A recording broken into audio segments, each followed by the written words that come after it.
국토교통부 관행혁신위원회는 지난 2018년 3월 아라뱃길의 기능 전환을 검토하라고 권고했습니다.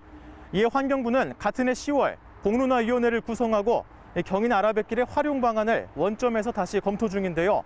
취재 결과 공론화위원회는 경인 아라뱃길의 운하 기능을 폐지하거나 대폭 축소해야 한다는 결론에 도달한 것으로 확인됐습니다. 팩트에 입각해서 정리를 하다 보니까 물류가 앞으로도 가능성이 많지 않다라는 결론이 도달했고요. 그래서 물류를 폐지하거나 대폭 축소해야 된다라는 게 기본적인 공론화위원회의 방향이고요.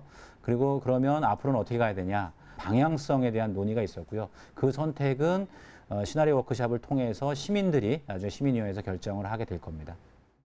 그러니까 이 아라뱃길이 여객이나 화물을 수송하기에는 지금까지도 그리고 앞으로도 적합하지 않다는 건데요. 하지만 지역 정치권에서는 이 아라뱃길을 개발해야 한다는 목소리가 꾸준히 나오고 있습니다. 송영길 국회의원은 지난해 12월 경인 아라뱃길 활성화를 위한 선상 토론회를 열어 아라뱃길을 레저와 관광, 문화 차원에서 활성화시켜야 한다고 강조했습니다. 특히 아라뱃길 주변을 수목원과 신도시 등으로 개발하고 여객 기능을 통해 관광 코스로 활용해야 한다고 이야기했습니다.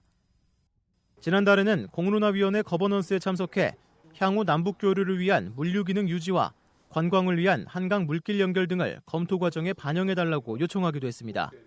곤지암의 화담수처럼 좀 수목원을 개발해서 경인 아라뱃길과 연계하는 문제, 그리고 경인 아라뱃길 주변에 좀 미니 어떤 수변 공간을 이용한 미니 신도시를 구성해서 같이 연계 발전하는 문제를 고민하고 있습니다.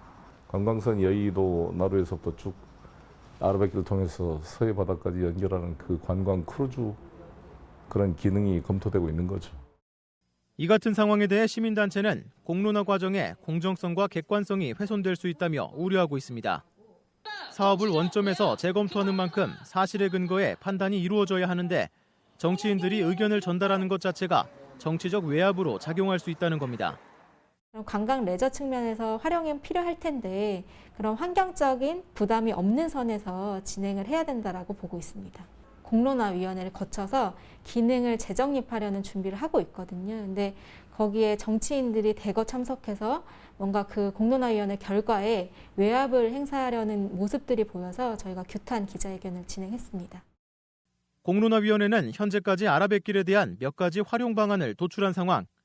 8월부터는 이해관계자들이 참석하는 시나리오 워크숍을 통해 해당 방안들을 구체적으로 발전시킬 계획입니다. 이후 100인 이상 시민으로 구성된 시민위원회가 하나의 안을 선택하면 공론화위원회는 이를 검토해 환경부 장관에게 권고하게 됩니다. 공론화위원회는 늦어도 오는 11월까지 모든 과정이 마무리될 것으로 보고 있는데요. 현재까지 나온 방안들 중 시민위원회가 하나의 안을 선택하는 만큼 시민들의 결정에 따라 환경부 권고안의 내용도 달라질 것으로 보입니다. 헬로티비 뉴스 김진재입니다.